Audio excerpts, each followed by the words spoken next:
పార్వతీపురం, మన్యం జిల్లా కురుపాం గుమ్మలక్ష్మీపురం ఏజెన్సీలో భయాందోళనకు గురిచేస్తున్నాయి గజరాజులు.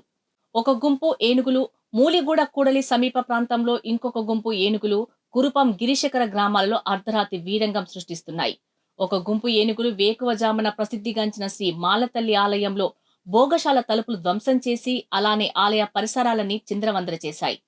అలాగే మరొక గుంపు జరడ పంచాయతీ నెమిలిమానుగూడ గ్రామంలోకి చొరబడి హిమరికి సొంబర అనే గిరిజనుడి ఇంటిపై దాడి చేసి ఇంటి రేకులు ధ్వంసం చేశాయి. ఏ క్షణమైన తమపై ఏనుగులు దాడి చేస్తాయో అని భయాందోళన చెందుతున్నారు గిరిజనులు. ఇలా రెండు ఏనుగుల గుంపులు రెండు ప్రాంతాల్లో అలజడి సృష్టిస్తున్నాయి. వీటిపై తక్షణమే ప్రభుత్వం చొరవ చూపి గిరిజనుల ప్రాణాలు కాపాడాలని ప్రజలు కోరుతున్నారు.